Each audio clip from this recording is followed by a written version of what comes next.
This is the part I was promising I'd show you. Is the work that Patty and I did yesterday.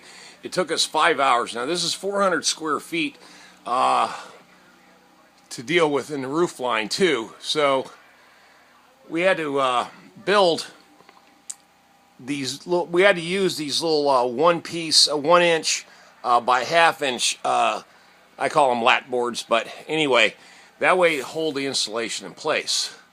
And of course I've got a vent system up on top, a ridge cap, so I wanted to keep that clear so the roof will breathe in through that that vent cap up there, that ridge cap, excuse me.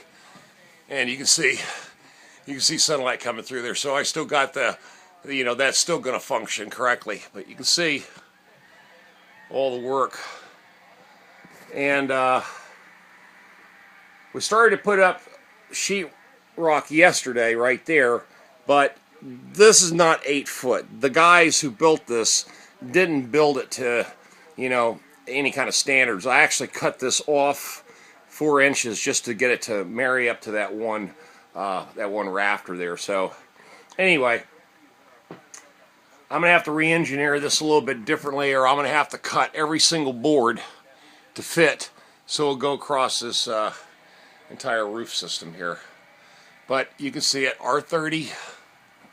There we go, R30, and I got R19 in the walls, and that's the moisture resistant sheetrock right there. And there we go, the whole roof is lined. And see how we did the corners and just tucked in the braces right there. Yeah, and Patty helped, right? Yes, I did. Yeah, we were a mess yesterday with all this. We had to use respirators the entire time we were here. We were sweaty, hot, miserable, but we got it done, right? Yes, we did.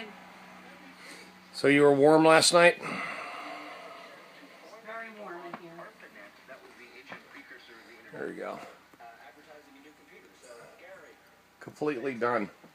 Now the only part that I didn't do is right over here, because I still got some other things I want to do with electrical. I'm going to try to run electrical wiring to this panel box right over here and try to wire this place. But I'm going to still need some help because I'm not an electrician. Well, you can see it was a hell of a job putting all this in, but we got it in. Okay. I'm going to give Patty the phone, and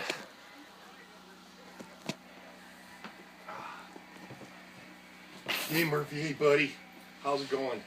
Okay, let me just give you some updates and just general information. As you know, I lost the contract for Wake Med, okay, and I was telling you guys about diversifying your company and putting yourself in a situation where one contract doesn't define you, okay. The other thing that I had to compensate for is a loss of $750 a month in income, guaranteeing contractual income. So the one thing I wanted to do was to make sure that, like I said in one of my videos, I emailed all my customers saying, hey, if you need anything done, call me. And sure enough, I had a bunch of calls come in and a lot of work come in. Now, I picked up a customer, like I told you, at the front of my driveway, right here in Eflin, on this big sheetrock remodeling job on this modular. Now, it turned out great. 4 days. Got paid, and she says, well, now I want you to go ahead and finish it out and do all the trim work, caulking work, you know, and then and things of that nature. And I said, sure. So I'm going to go back there Wednesday. I got a big appointment to move a play set, a big swing set play set from one yard to another yard Monday. The husband already tried it. He said he's not going to tackle it. And oh yeah, we had another gig that Patty and I went on this morning. We moved some furniture around this guy's house. Apparently his wife is coming out of surgery and she can only limit herself to the first floor. So what ended up happening, we went over there, spent exactly an hour 15 minutes. We busted our ass. There was some big pieces of leather furniture we had to move. This huge house right up the road here. And I only charged the guy $70 and he gave us $200 in cash. And I mean, that's probably one of the largest tips I've quit walking around, Murphy. You drive me crazy. He likes to pace. He's old. He's blind in one eye, so he starts pacing. But anyway, I was really shocked because that was a really big tip. and I was very thankful. I dropped him my card, just said, anything you need, just please let me know, and I'll be more than happy to come over and help you. And he told me flat out, he goes, there are no good handymen in Mebane or Eflin. Okay? Now, if you live in Eflin or Mebane and you're a handyman and you're watching this video and you think that's full of shit and I'm full of shit, I'm sorry. But this is just from a customer who told me that, okay? So, now I'm into this big neighborhood right up the street here. And sure enough, I told Patty, I said, well, there you go. Living the dream. You know, wake up Sunday morning, go work for a couple hours, make a couple $100. Of course, that was highly unexpected, but we made it. We went to Food Lion, got some lunch, came back to the farm. Now we're chilling out here at the farm. Saturday, we got the little house fixed. Now it's insulated. I got to figure out what I'm going to do with the sheetrock for the ceiling. But, you know, it'll all work out. The only biggest inconvenience we've got out right now is we still have to shit, shower, and shave outside. Okay? That's really the roughing part of it. That's what we have to contend with. That's the part of the off-grid, you know, build of your infrastructure. You know, some of the things that you're going to, the challenges that you're going to be facing when you live off-grid. And remember, I'm strictly off-grid. Even though I've got lights and everything burning in here and everything's working, it's all generator, okay? So when it comes right down to it, we're off-grid. And if we don't bring it in, guess what? We don't have it. So anything we want, we need, we have to bring it in. And that's fine. And I was telling Patty, I said, can you do this kind of lifestyle? And it's taken her a while. I've known Patty a long time.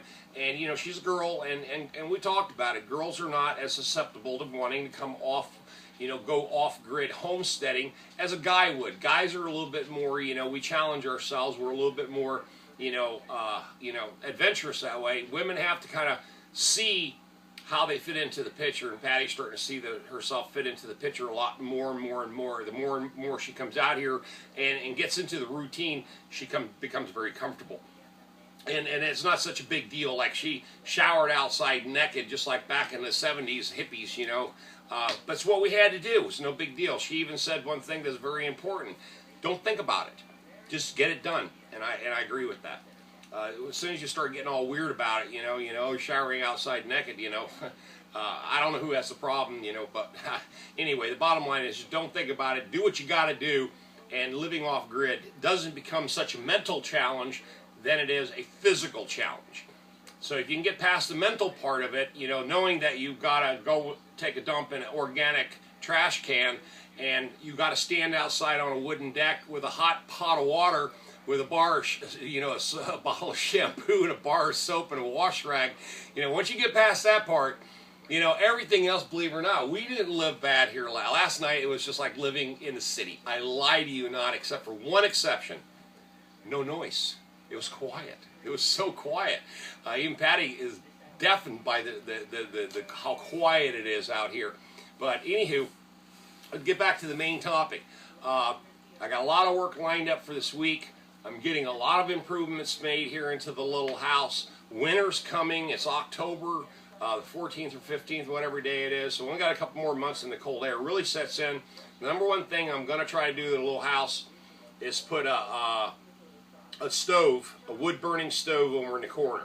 That's one thing that I've got a challenge to try to find a deal. I think I found one, but you know, again, the flues, running everything out, that's just the other part I got to deal with and figure out. Okay, I want to also thank everybody. I'm almost near 3,000 subscribers. I'm almost ready to hit 400,000 views. Thank you very much for that. The comments, as you know, I answer everybody's comments. I will never leave you hanging. You got a question, you got a comment, or you're just a general, you know, thumbs up type thing, I'm going to respond back to you in kind. And I appreciate everybody that, you know, I've grown to know a lot of you guys. You know, my buddy in Germany, my friends over in Ireland, Canada, you know, Russia, the Soviet Union, you know, Morocco, Italy, you know, just all over the world, and here in the United States, also in Raleigh. I know a lot of people in Raleigh. And I had one guy comment saying, you know, finally there's somebody out there actually doing it. You know, going from city to this, and he just, you know, commented, you know, wow, somebody finally doing it. There's a lot of people doing it. but there's very few people talking about it. And I'm probably one of the few in North Carolina that has actually shown you every step of the way from the moment I bought the land and also to now, where I'm actually living out here and working in the neighborhood, making money and showing you guys how the transition is possible. Okay? All right, that's enough of me talking. I just wanted to give you the update about the little house and everything, and hope you enjoyed the improvements here. We've got a lot more to go. What are you doing? Are you panning? Are you panning? Anyway, she's panning. My cameraman's panning. But anyway, we do love it. You know, thank God it did stay warm in here last night. Thank God. Okay, you know what to do. Hit the subscribe button. See if you're over here or over there. I don't know. Give me those thumbs up. Leave those comments. Send a link to your friends. And this is Tom out of here. See you guys on another video.